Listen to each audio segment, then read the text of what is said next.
Hello everyone, in today's video I will be narrating stories that I found off of Reddit. If you enjoyed this video, make sure you subscribe to my channel, like this video, and comment something down below. But without further ado, let's get straight into these stories.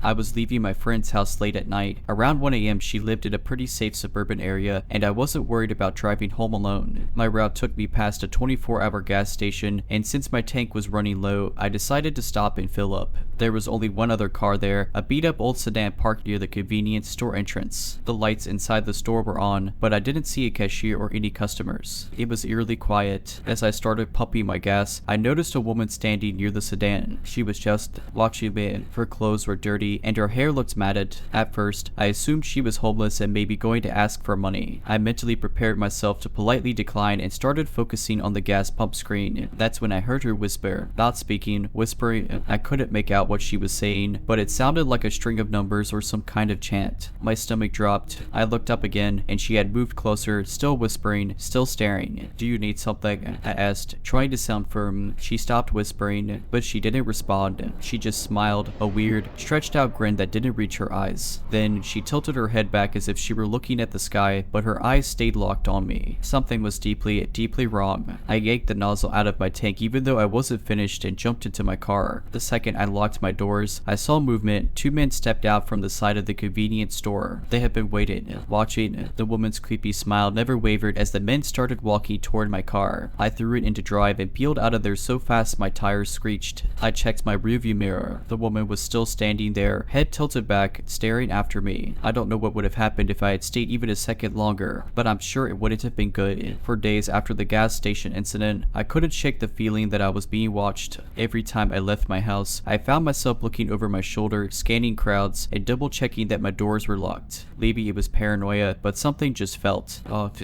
Then, about a week later, things got worse. It was late again, around midnight. I had just finished a closing shift at work and was pulling into my apartment complex's parking lot. My complex wasn't fancy, but it had decent security, gated entrances, security cameras, well-lit pathways. Still, as I parked my car and gathered my things, that same sick feeling crept up my spine. I glanced around. The lot was mostly empty except for a few parked cars, and I didn't see anyone. But then, out of the corner of my eye, I noticed something strange. A car, a beat-up old sedan, sitting a few spaces down from mine. My stomach dropped. At first, I thought I was overreacting. It wasn't uncommon for guests to park here, and maybe I was just spooking myself. But when I looked closer, I realized that someone was sitting inside, watching me. I couldn't see their face in the darkness, but I could feel their eyes locked on me. My hands went cold. I didn't want to get out of my car, but I also didn't want to just sit there like a deer in headlights. I grabbed my phone and pretended to be on a call, hoping that if someone was watching me, they'd think I wasn't alone. Then the car door opened. My breath hitched. A figure stepped out. A woman. I didn't need to see her face to know. It was her, the woman from the gas station. She stood there, motionless, staring at me from across the lot. Then, slowly, that same eerie, stretched out grin spread across her face. I locked my doors and threw my car into reverse so fast I nearly hit the curb. My apartment was just a few feet away, but I wasn't about to risk running to my door and giving her the chance to follow me inside. Instead, I floored it out of the complex and drove straight to my friend's house across town. When I got there, I called the non-emergency police line. They sent an officer to drive by my apartment, but by the time they arrived, the car and the woman were gone. I barely slept that night. The next morning, I had a friend come with me to check my apartment. Everything seemed normal, but my paranoia was at an all-time high. I ended up breaking my lease a month later and moving in with my brother in another city. I don't know who that woman was or what she wanted. Maybe it was a trafficking setup.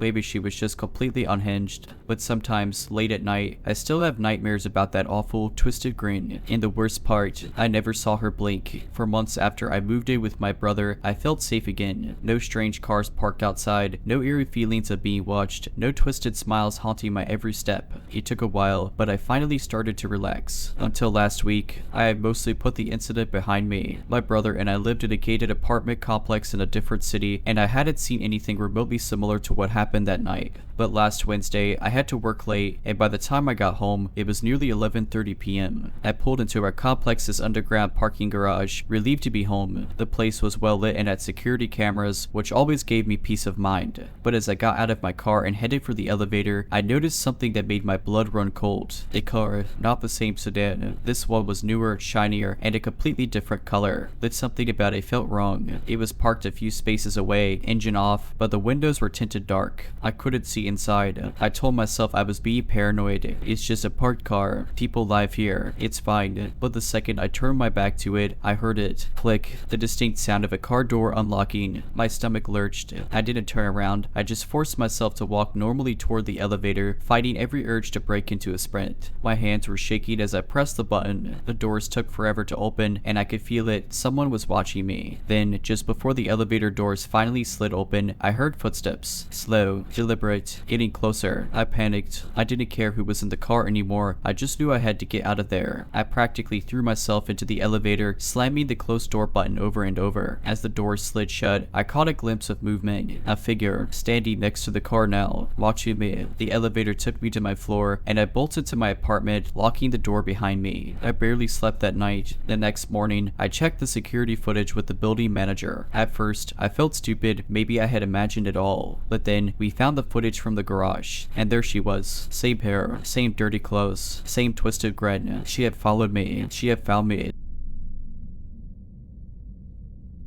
I used to work late shifts at a small diner about 30 minutes outside of town. The pay wasn't great, but the tips made it worth it. The only downside was the drive home. Long, empty stretches of road with only the occasional streetlight breaking up the darkness. One night, after a particularly slow shift, I clocked out around 1:30 a.m. and got into my car. It was the middle of winter and my breath fogged up in the cold. I cranked up the heat and started driving, eager to get home. About 10 minutes in, I noticed something weird. My rearview mirror showed a fake outline of something in my backseat. It was dark, barely visible, but my stomach dropped. I knew for a fact my car had been empty when I got in. I glanced back quickly, but nothing was there, just shadows. I tried to shake it off. My mind playing tricks on me, I thought. I turned up the radio and kept driving. Then I heard it, a faint rustling, like fabric shifting against fabric. I turned the music down, listened, silence. I drove a little faster. The next few minutes felt like hours. Every time I glanced in the mirror, I swore I could see something, a shape, a silhouette,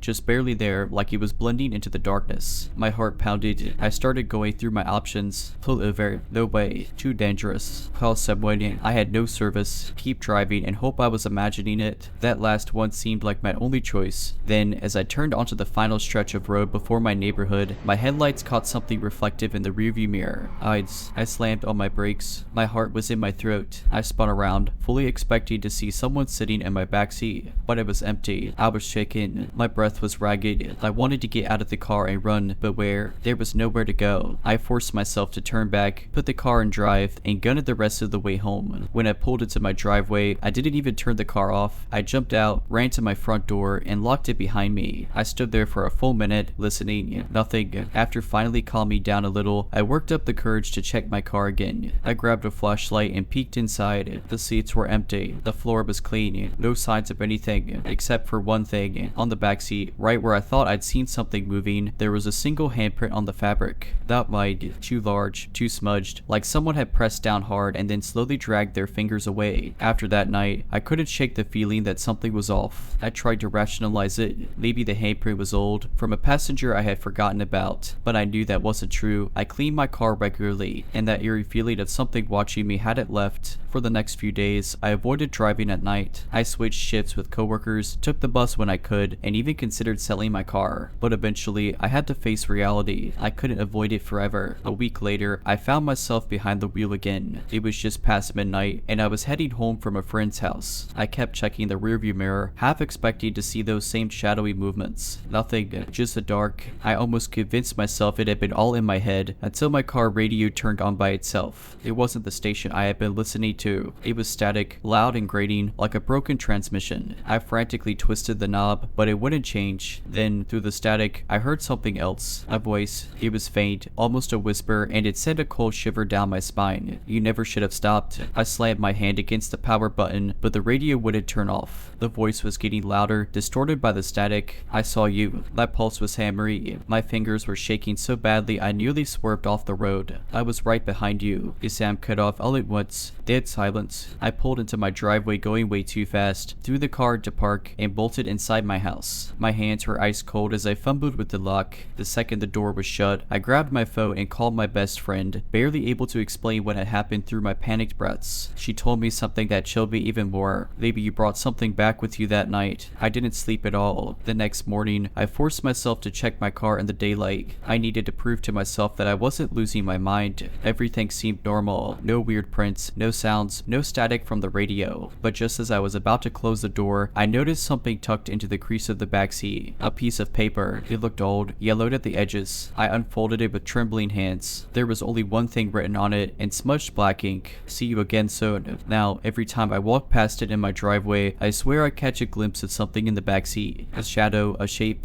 always just out of sight. And sometimes, late at night, when I'm lying in bed, I hear the faint crackle of static coming from somewhere inside my house. I don't check where it's coming from. I sold the car. I thought that would be the end of it. I listed it online, got a buyer within a few days, and practically gave it away just to get it off my hands. I didn't tell the guy anything. I figured if I severed my connection to it, whatever was attached to me would let go. It didn't. The first night without the car was the best sleep I'd had in weeks. No static, no weird feelings. I finally convinced myself it had all been in my head. But then, a few nights later, I woke up to something off. It was 3:12 a.m. My bedroom was pitch black, but I had the overwhelming feeling that I wasn't alone. I held my breath, straining to listen. At first, there was nothing, just the usual hum of my apartment. But then, a faint rustling, like fabric shifting against fabric. My stomach dropped. That same exact sound I had heard in my car. I didn't move. I couldn't. My eyes darted around the room, trying to make out any shapes in the dark. And then, just barely visible in the dim glow from my alarm clock, I saw it. The shadow in the corner of my room. Motionless, watching.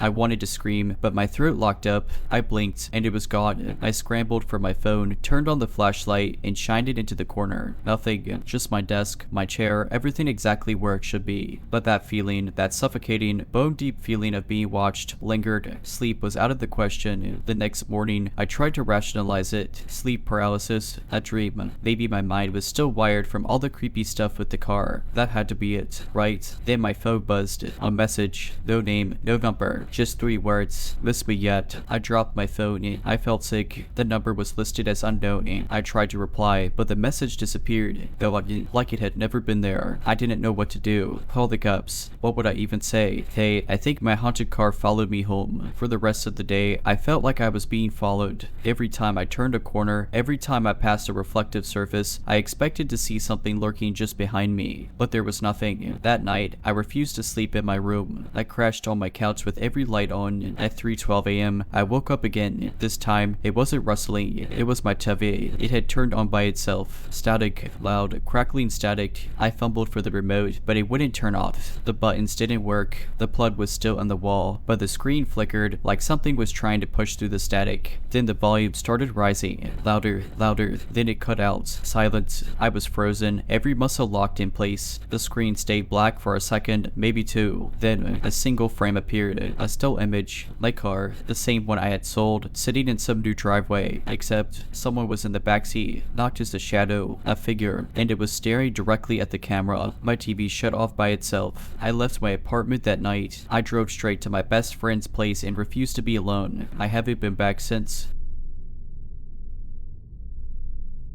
I was in college at the time, living in a small apartment in a pretty safe neighborhood. I was coming home late one night after studying at a friend's place. It was about 11:30 p.m., and the walk from my car to my apartment was only about a minute or 2. No big deal. As I got out of my car and shut the door, I heard a voice behind me say, "Hey." I froze. My blood ran cold. The voice was deep, calm, and almost conversational, like someone greeting an old friend. But here's the thing, I had no idea who it was. I turned around slowly, scanning the dimly lit parking lot. A man was standing under one of the streetlights, just far enough away that I couldn't make out his face. He wasn't moving toward me, just standing there, hands in his jacket pockets. I swallowed hard. Maybe it's someone I know. Oh, do I know you? I called out, trying to keep my voice steady. The man took a single step forward, still partially in the shadows. Yeah, of course, he said smoothly, but I didn't know him. And the way he said it, it wasn't reassuring. It wasn't like a friend who recognized me and was excited to say hello. It was like he was playing along with something. I instinctively instinctively reached for my bag, where I kept my keys and pepper spray. My apartment wasn't far. If I'd moved fast, I could get inside before he got any closer. Then he said something that still makes my stomach twist when I think about it. "I've seen you around," he said, tilting his head slightly. "I like your red jacket. You wear it a lot." I was wearing my red jacket, but I had only worn it a handful of times since the weather had gotten colder. How long had this guy been watching me? I didn't say anything. I just bolted. I ran faster than I ever had in my life, straight to my apartment door. I fumbled with my keys, half expecting to feel him grab me from behind. But when I finally shoved the door open and slammed it shut, locking it as fast as I could, I turned and looked through the peephole. He was still standing there. He hadn't moved, just standing in the same spot, watching my door. I called my friend immediately, shaking as I told her what happened. She told me to call the police, but by the time they arrived, he was gone. They did a sweep of the area but didn't find anyone matching my description. The worst part, over the next few weeks, little things started happening. I would wake up to find my doormat slightly moved, as if someone had stepped on it. A few times, my mailbox was open when I knew I had closed it. And once, I swear I heard someone walking outside my window at night, but when I looked, there was no one there. I don't know who he was. I never saw him again after that night, but the way he said my name, the way he knew what I wore, the way he just stood there. After that night, I became hyper aware of everything around me. Every little noise, every shadow outside my window, every unfamiliar car in the parking lot. It all put me on edge. My friends tried to reassure me that it was just some weirdo messing with me, but I couldn't shake the feeling that it was something more. Then, one night, something happened that convinced me I wasn't just being paranoid. It was around 2 a.m. and I was in bed, scrolling through my phone, trying to lull myself to sleep.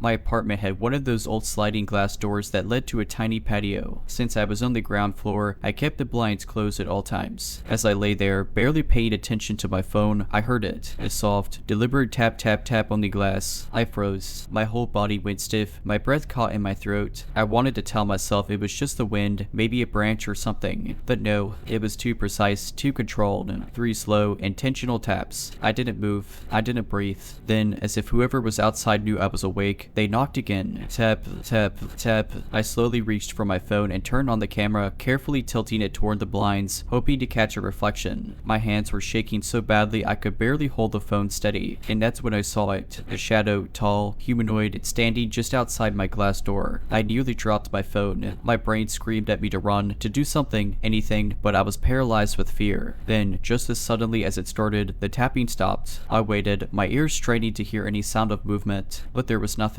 After what felt like an eternity, I forced myself to get up, inching toward the door as quietly as possible. My heart was pounding so hard I thought I might pass out. I reached out and, in one swift motion, pulled the blinds open. Nothing. There was no one there, but my stomach dropped when I noticed something on the glass. A single handprint, smudged as if someone had pressed their palm flat against the door. I called the police right then and there. When they arrived, they checked the area, but again, there was no sign of anyone. The handprint was still there, but it was too smudged to get anything useful from it. The officers asked if I had any enemies, an ex, or anyone who might want to scare me, but I had no answers for them. They suggested I invest in security cameras and made a few extra patrols around my complex for the next week. I didn't sleep that night. Over the next few days, I kept my curtains drawn and barely left my apartment. I even started crashing at a friend's place, but the fear didn't go away. I couldn't shake the feeling that he was still watching me, and I was right. One evening, about a week after the incident, I was coming home with my friend, who had insisted on walking me inside. As we approached my door, my stomach turned. There was something on my doormat, a Polaroid photo. I hesitated before picking it up, my hands trembling. The picture was grainy, dark, but I could still make out what it was.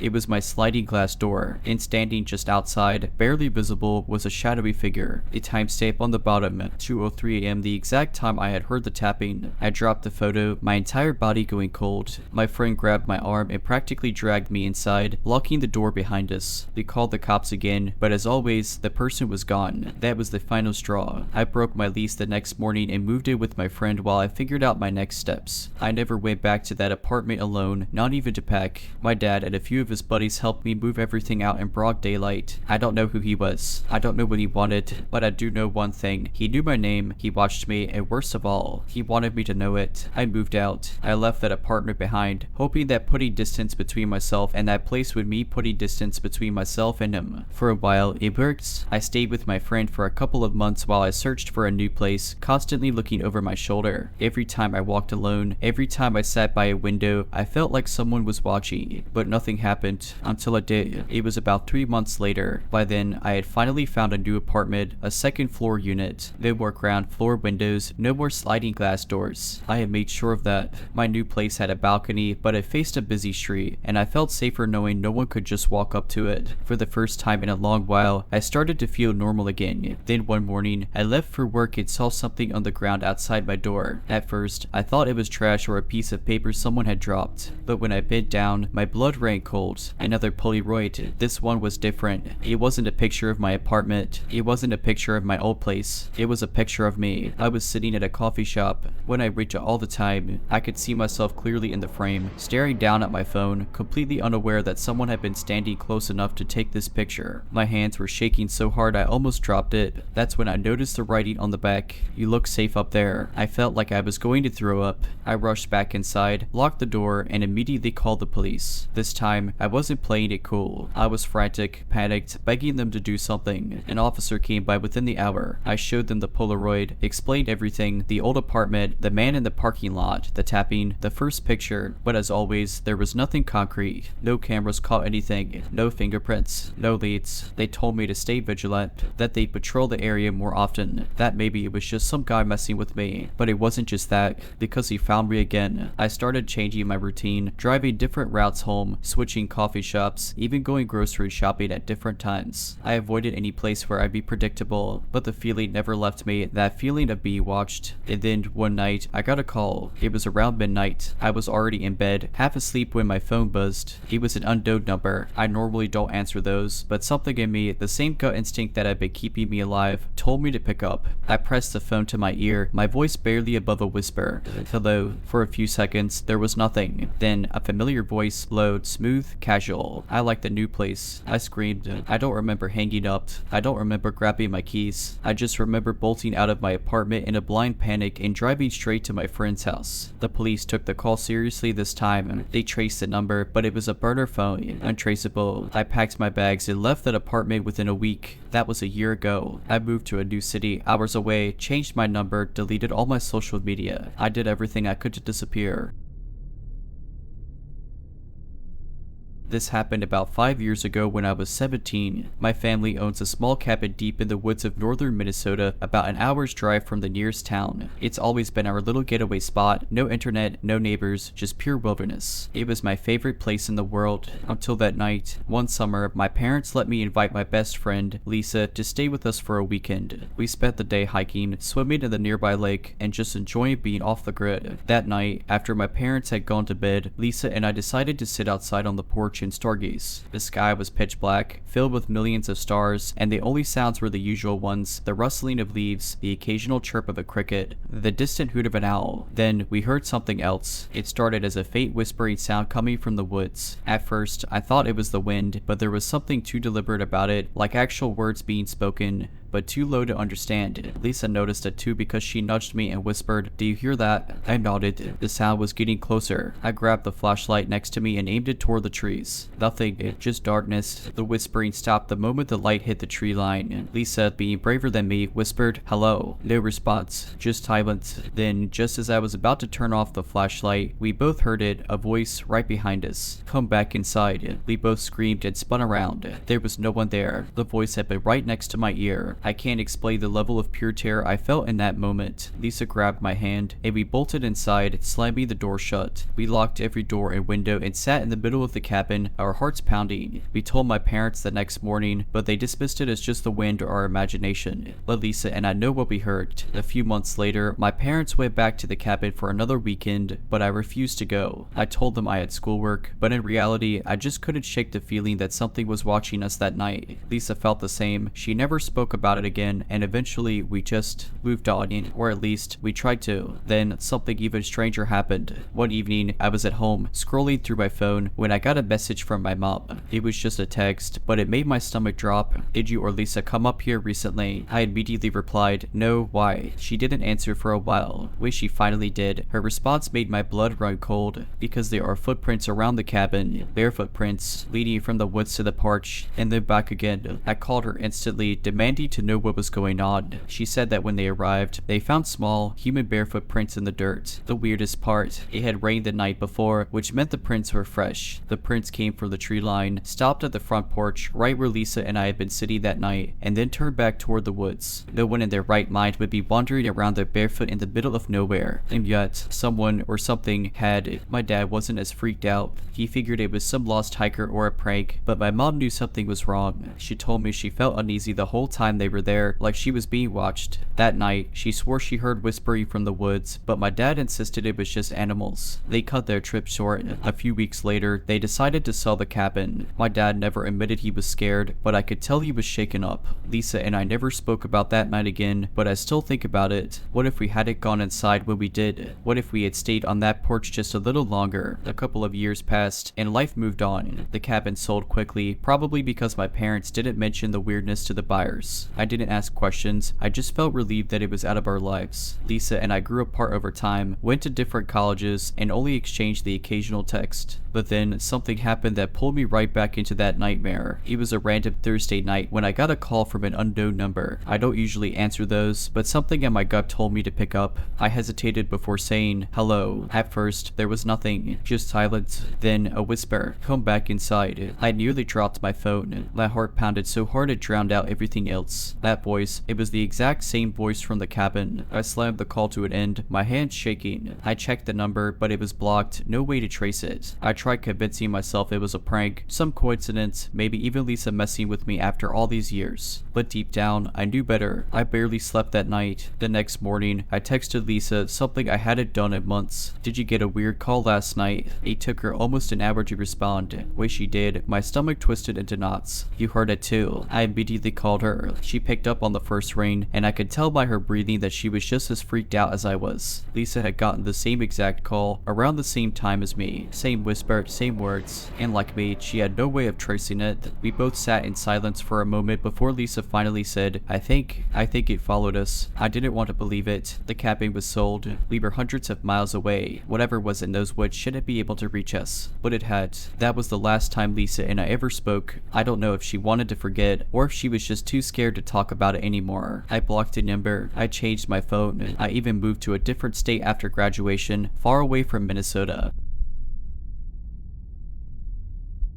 For reference, I live alone in a small apartment on the second floor of a fairly old building. Nothing fancy, just a cheap place near my work. It's not in a bad area, but it's also not the type of place where you leave your doors unlocked. One night, around 1 a.m., I was winding down after a long shift at work. I had my earbuds in, watching some YouTube on my phone while lying in bed. My bedroom has one large window, and since it was hot, I had it open with just the screen closed. My bed is positioned in a way that if I turn my head slightly, I can see the window without moving much. At some point, I watched, you know, that weird, prickling sensation when someone is looking at you. At first, I brushed it off, assuming it was just my paranoia from staying up too late, but the feeling wouldn't go away, so I took my earbuds out and turned my head toward the window, and there she was, a woman, smiling. Her face was pressed right up against my window screen, her teeth bared in the kind of exaggerated grin you'd see in a cartoon, except it wasn't funny, it was horrifying. Now, remember, I live on the second floor. There is no balcony, no fire escape, nothing beneath my window but a sheer drop to the alleyway below. I froze. My brain couldn't even process what I was looking at. My first thought was that I was dreaming, that maybe I had fallen asleep watching videos. But then she blinked. That tiny, human action snapped me back to reality. I shot up in bed, heart pounding so hard I could hear it in my ears. The woman didn't move. She didn't flinch. She just kept grinning. I wanted to scream, but my voice caught in my throat. Instead, I scrambled for my phone and fumbled to turn on the flashlight. The second I did, she was gone. Not like she ran away, not like she ducked, just gone. I rushed to the window and yanked it shut, locking it with shaking hands. My heart felt like it was going to burst out of my chest. I don't know why, but I forced myself to look outside. Nothing, just the alley, empty as always. No sign of her, no way she could have climbed up or jumped down without making a sound. I didn't sleep that night. I kept my lights on, my window shut, and jumped at every little noise. The next morning, I went outside to check the alley. There was nothing below my window, no ladder, no footprints in the dirt. Just nothing. I don't know who or what she was. I didn't talk about it at first. I mean, who would believe me? A woman grinning at me from the second floor window, vanishing into thin air. I barely believed it myself. but the feeling never left. Over the next few weeks, strange things started happening. Small at first, things I could brush off.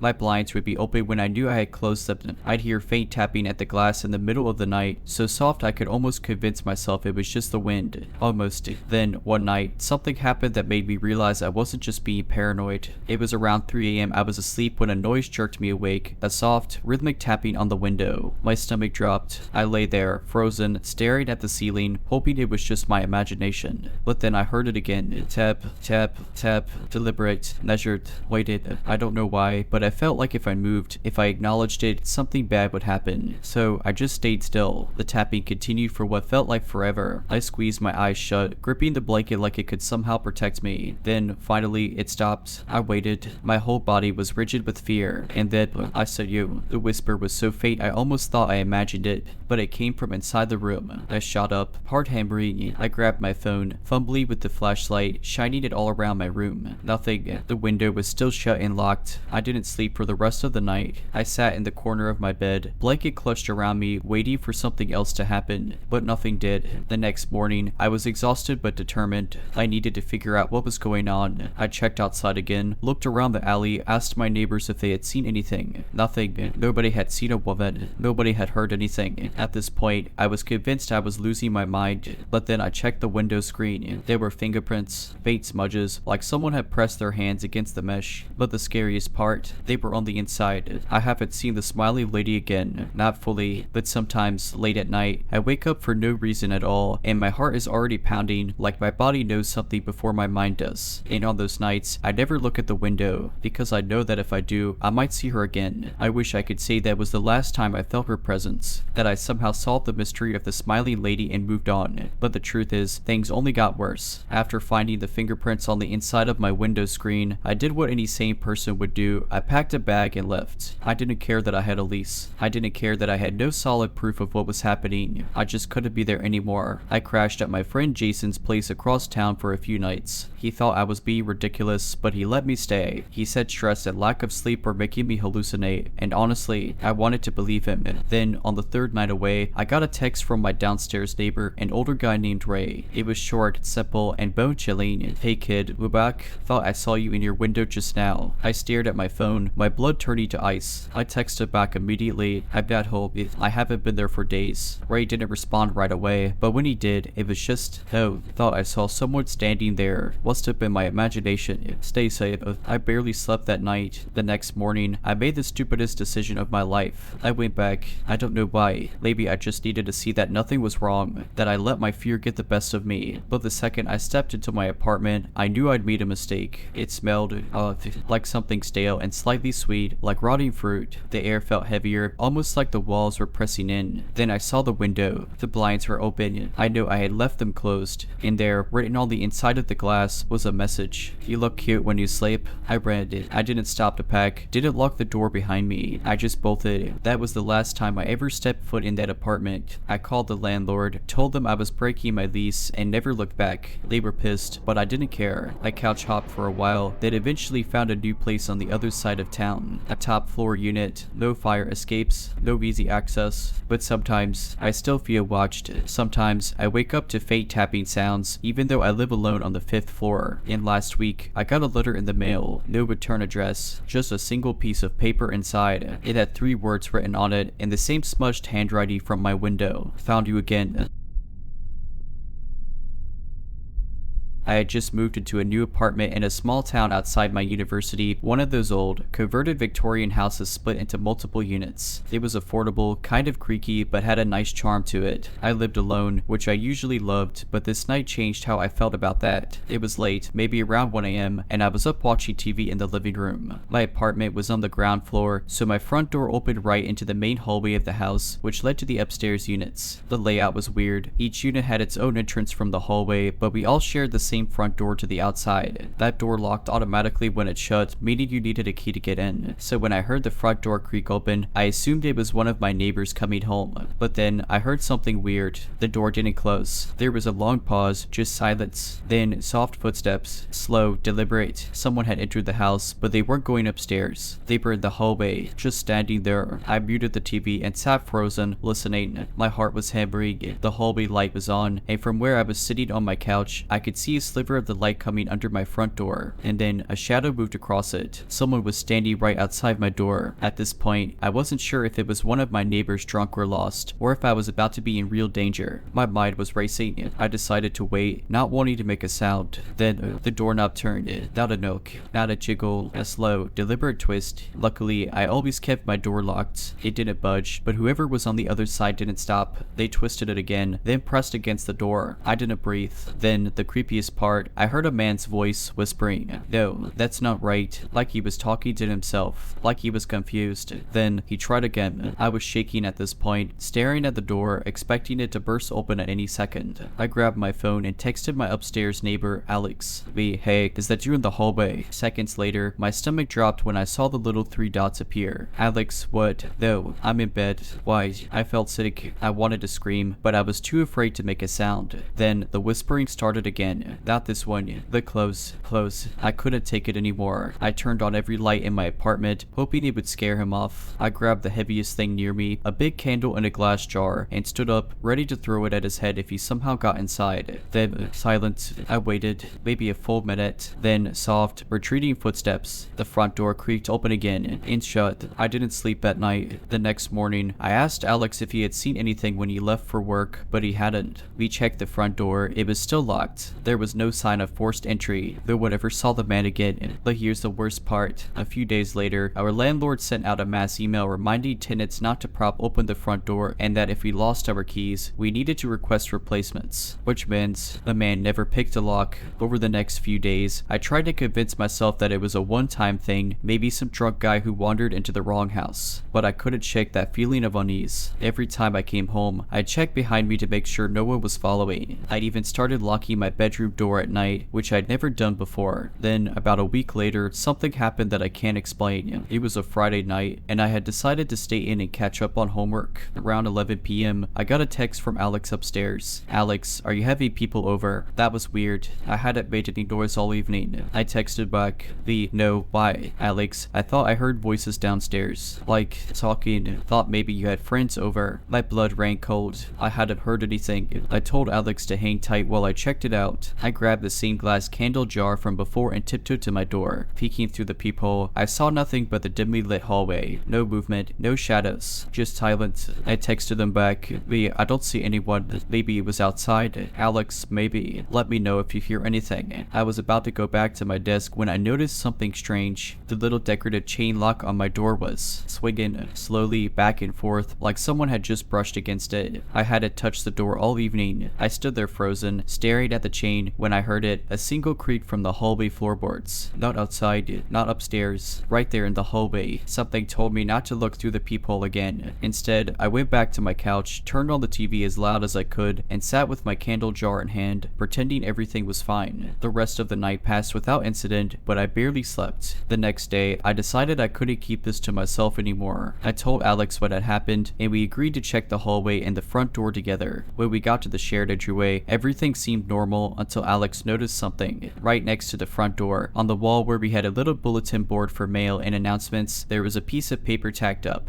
It wasn't there the day before. It was a printout of a map, a crude black and white sketch of the house. Our house. The units were labeled, including mine and Alex's, with arrows pointing to our doors. But there was something else. Someone had drawn a question mark over one of the units upstairs. It was labeled. Neither of us knew what to make of it. The landlord lived in another city and didn't spend time at the property, so it wasn't some new maintenance plan. And the handwriting was messy, almost shaky, like someone had scrawled it in a hurry. Alex wanted to call the cops, but what could we even say? Hi, there was a creepy map of our house on the wall. They'd laugh us off the phone, so we just took it down, tossed it in the trash, and hoped that was the end of it. The following week, Alex moved out. He told me it was because he got a better place closer to work, but I think the map was the last straw for him. That left me alone in the house, which felt emptier and more ominous than ever. Then, about a month later, I woke up to a loud banging sound sound. It was 3 a.m. Someone was pounding on the front door. Not knocking, pounding hard, frantic, like they were trying to break it down. I grabbed my phone and dialed 911 immediately. As I was explaining the situation to the dispatcher, the pounding stopped. But then I heard it, the slow, deliberate sound of footsteps moving down the hall, right toward my door. The dispatcher told me to stay on the line and lock myself in a room until the police arrived. I did exactly that, locking myself in my bathroom and clutching my phone like a lifeline. The footsteps stopped outside my door, and then silence. I waited for what felt like hours, my ears straining for any sound. When the police finally arrived, they searched the entire house but didn't find anyone. The front door was still locked, and there were no signs of forced entry. It was like whoever had been there just disappeared. I moved out a week later. Moving out was the best decision I ever made, but even after I settled into my new apartment across town, I couldn't shake the feeling that something was off. It wasn't paranoia, not exactly, more like unfinished business. I never got answers. I never found out who was in the house that night or why that map existed, and I never figured out what or who was supposed to be in that unit marked with a question mark. A few months later, I ran into my old landlord at a coffee shop. I debated ignoring him, but curiosity won out. "Hey," I said, forcing a casual tone. "How's the old place?" His expression changed instantly, tight-lipped, uncomfortable, like he was debating how much to say. "It's fine," he said, but his voice didn't match his words. I pressed on. "Has anyone moved in?" He hesitated. "Yeah, the upstairs unit finally got filled. Took a while." I froze. "The one with the question mark?" I blurted out before I could stop myself. He blinked. "What?" I realized how crazy that sounded, so I backtracked. "Never mind. Just weird stuff happened before I left." There was a map pinned to the wall with a question mark over that unit. His face drained of color. Now I hesitated. "What?" He let out a breath, rubbing the back of his neck. "I don't know about any map, but yeah,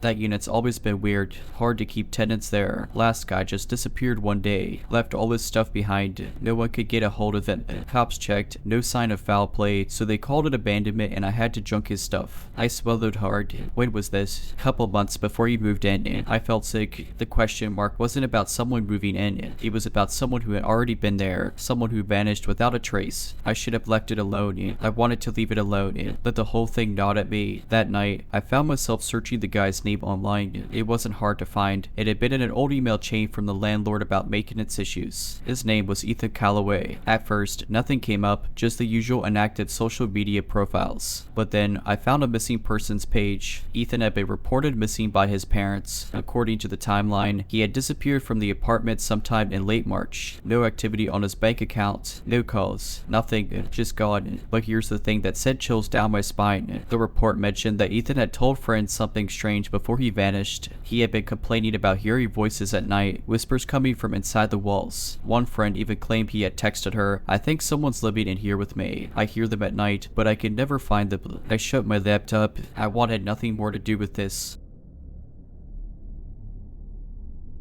I didn't have a car, so I relied on the city bus to get around. The route near my apartment wasn't super busy, and most of the time, I was either alone at the stop or with maybe one other person. One evening, after a late study session at the library, I was waiting for the bus around 10:30 p.m. The stop was just a simple bench with a shelter situated under a single flickering street lamp.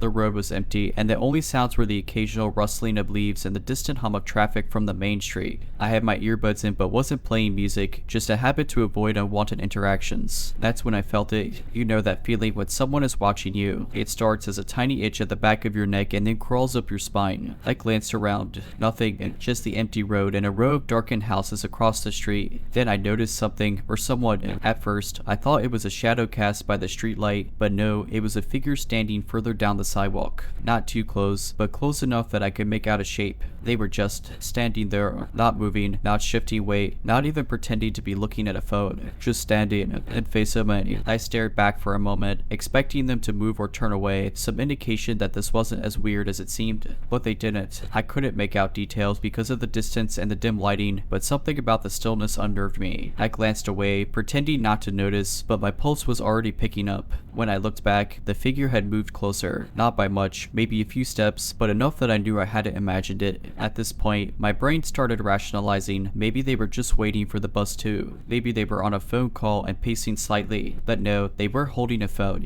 and they weren't walking toward the bus stop in a normal way. They were drifting forward. I don't know how else to describe it. Every time I looked away, then back, they had moved, but never when I was directly watching. Like a messed up game of red light, green light. My stomach tightened. The bus was still a few minutes away, according to the schedule. I considered walking to the next stop, but that would take me further into a dimly lit street with no businesses or open stores. I could call someone, but who? And what would I even say? I risked another glance. They were closer, now under the glow of the next street light. I could make out one detail now. They were barefoot, in the cold, on the rough pavement. That was the moment my brain stopped trying to rationalize. I pulled out my phone, acting like I was making a call, and that's when I heard it, a soft scraping sound. I looked up. They had taken another step forward, this time without waiting for me to look away. Just one step, but now I saw more of them. Their clothes were wrong, thin, like a hospital gown or something too light for the weather. Their head was tilted slightly, and I swear their mouth wasn't closed all the way. I finally decided, screw the bus, I was leaving. I turned and started walking briskly down the sidewalk toward a nearby gas station. I didn't run, didn't want to trigger some weird chase response, but my entire body was screaming at me to move faster. Then, from behind me, thump,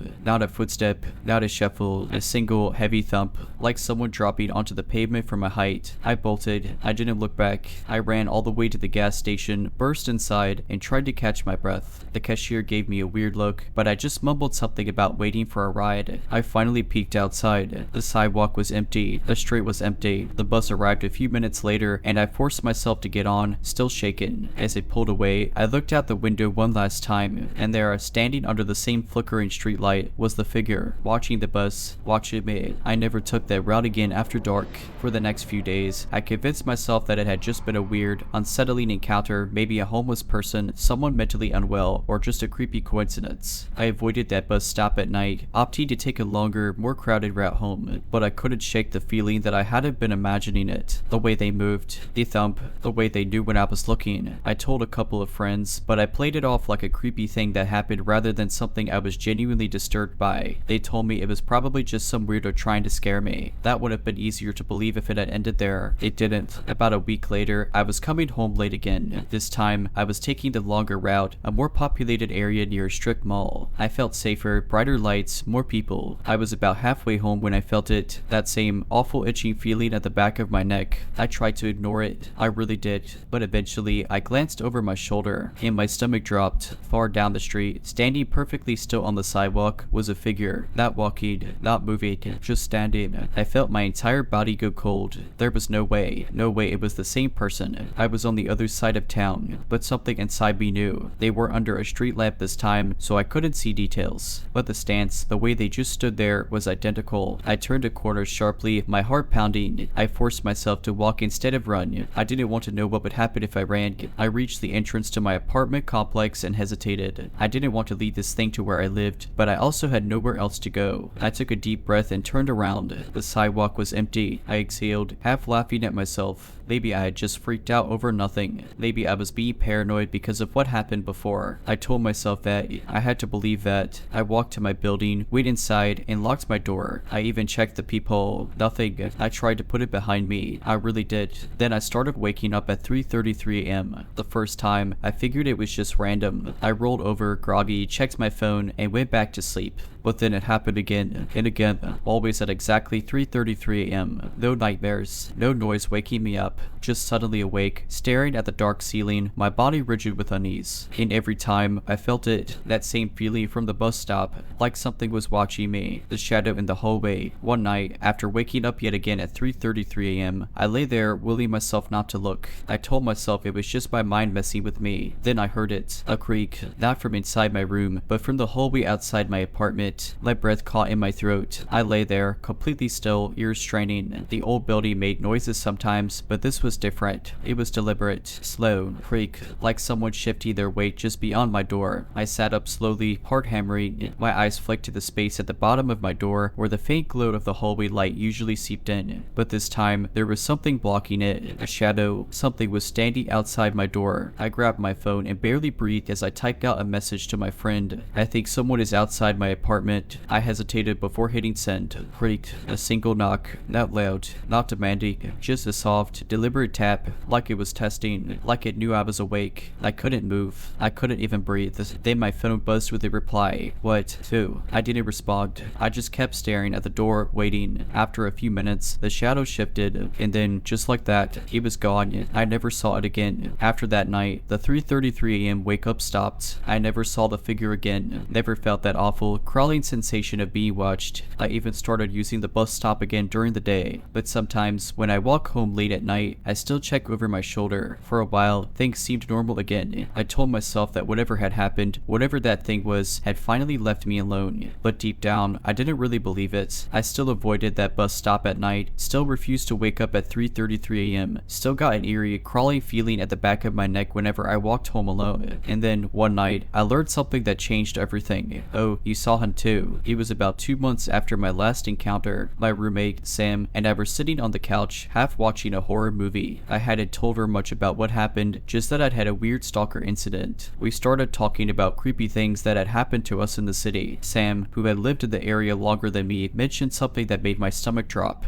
There's this thing that people sometimes talk about, the bus stop watcher, you know, that weird figure people see late at night. I turned to her, my blood running cold. What did you just say? She looked at me, confused. The bus stop watcher, it's like an urban legend or whatever. People see this creepy, still person standing near bus stops or at the edges of streets late at night, usually under a street lamp, just standing there, watching. It's super unsettling, but no one ever sees them move. I felt lightheaded. My hands gripped the blanket on my lap. And what happens if you see it? Sam hesitated, then gave a small shrug. I dunno. Nothing, I guess. It just watches you. But people say if you see it more than once, it starts getting closer. I couldn't breathe. I had seen it 3 times. Sam must have noticed my face because she nudged me. Dude, are you okay? Wait, have you seen it? I didn't answer right away. My mouth was dry. Finally, I whispered, I think. It followed me home. Her face paled. It doesn't like to be noticed. Sam grabbed her phone and started scrolling through local forums, digging for anything she could find. I sat beside her, feeling like the air in the apartment had turned heavy. Then she found something, a post from 6 years ago. Has anyone else seen that thing near the bus stops late at night? The figure that doesn't move until you look away. My friend says it's been following her home. She woke up last night to find a shadow outside her bedroom door, but when she turned on the light, there was nothing there. I stared at the screen. The date on the post sent a chill down my spine. 6 years ago. Was this the same thing? Had it been lurking here for years? I didn't want to know. I should have stopped reading, but I didn't. One of the comments stood out. Don't acknowledge it. It doesn't like to be noticed. The more you look, the more it wants to get closer. If you see it again, don't let it know you've seen it. Ignore it. A terrible realization hit me. I looked at it every time. The window incident. That night, I couldn't sleep.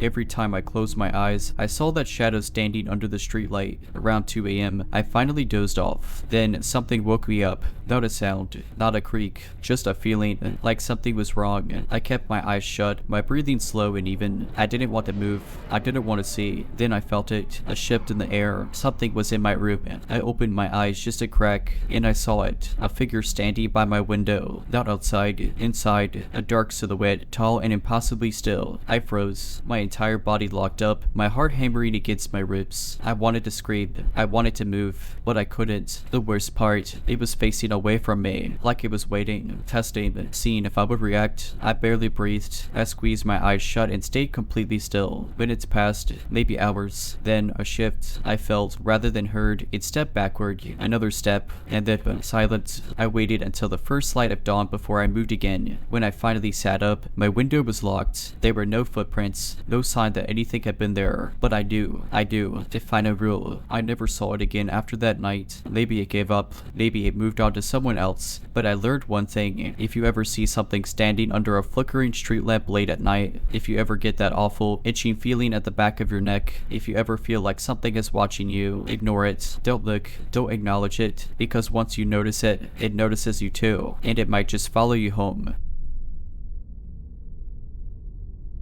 I was visiting my cousin who lived in a small town in upstate New York. It was one of those towns where everyone knew each other and not much ever happened. My cousin, Jake, and I had spent the day hiking through a local trail and decided to walk back through the more residential areas instead of taking the main road. As we walked, we passed a row of houses, all of them old but well maintained, the kind you'd expect in a historic town. Then we saw it. The house was different. It looked ancient, far older than anything else around it. The paint was peeling, and the wood underneath looked almost black with age. The windows were filthy, and the front door was slightly ajar. Jake stopped walking. "That's weird," he said. "What?" He turned to me, eyes narrowed. "There's no house here." I laughed. "Dude, it's right there." He shook his head, his face serious. "No, I mean, I've walked this street a million times. There's supposed to be an empty lot here." That's when I started to feel it, that creeping, gut-wrenching sense that something was wrong. The air felt thick, and the longer I looked at the house, the more unnatural it seemed. It was almost like it didn't belong. Jake must have felt it too because he suddenly grabbed my arm. "Let's go." We picked up the pace and didn't look back until we reached his house. The whole walk home, neither of us said much. The next morning, I decided to bring it up again, half expecting Jake to laugh it off. Instead, he turned pale. "Dude, I walked by there this morning, and there's no house." I didn't believe him. We ran back to the street, and my stomach dropped. The house was gone, completely. There was nothing but an overgrown, empty lot where I had stood the night before. No foundation, no debris, just an untouched field of grass. We never spoke about it again, but sometimes I dream about that house. In my dreams, the doors opened just a little wider. For a long time, I tried to convince myself we had just been tired. Maybe we had misremembered, or maybe the house had been an illusion of some kind, a trick of the mind in the dim light of dusk. But deep down, I knew that wasn't true. And then it happened again. Months had passed, and I had returned home, hundreds of miles away from Jake's town. We had mostly stopped talking about that night, though sometimes I'd catch him staring off into space when we were on the phone, like he was still trying to figure it out. Then one evening, while driving home from work, I saw it. Not in his town, not in New York,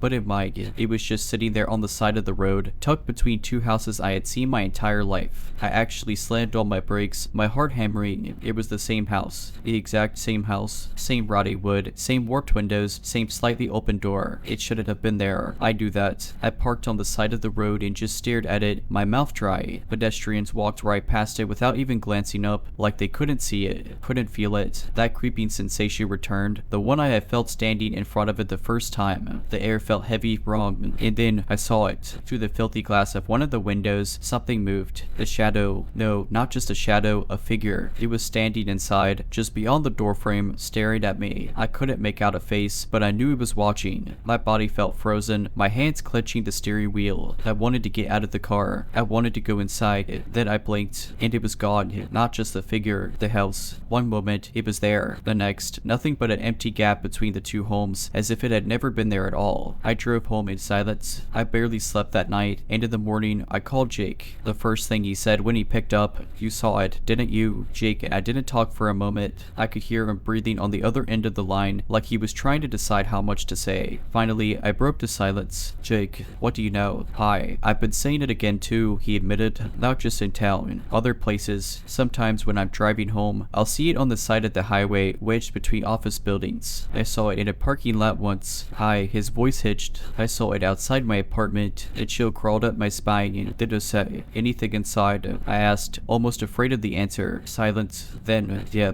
my fingers tightened around the phone. "What did it look like?" Jake hesitated. Then, barely above a whisper, he said, "It looked like you." I felt my stomach drop. "No, screw you," I said, trying to laugh, but my voice came out weak. "That's not funny. I'm not joking." The line went quiet. My head was spinning, my mouth dry. Then Jake let out a shaky breath. "The thing in the window that had your face. But it wasn't right. It was like looking at a wax figure of you, just a little off. Its eyes were too dark, too deep, and it was smiling." I felt a pressure in my chest, a deep, primal instinct screaming that something was horribly wrong. Then he said something that made my blood run cold. It waved at me. "It's getting closer." Jake and I didn't talk much after that, not because we were mad, but because neither of us wanted to acknowledge what was happening. But the house wasn't done with me. A week later, I was walking home late at night. I lived in a quiet neighborhood, just a few blocks from my job, so I usually didn't think twice about walking alone. That night, the air felt heavy, thick with something I couldn't explain. Then, as I turned the corner onto my street, I stopped. The house was there. It shouldn't have been. There was no space for it, no gap between houses. But somehow, it was there anyway, squeezed between two homes that had never had anything between them before. My stomach turned. The porch light flickered dimly. The door was open just a little wider than before. I knew I should run, but I didn't, because I saw something standing on the porch. It was May. Not just someone who looked like me, it was me. Same clothes, same face, but its smile was too wide, too stretched. Its eyes were too dark, too empty. It raised a hand, and it waved. I don't remember getting home. 1 minute, I was staring at it, and the next, I was inside my apartment, door locked, heart hammering so hard I thought it would burst. I didn't sleep at night. I couldn't. Every time I closed my eyes, I saw it.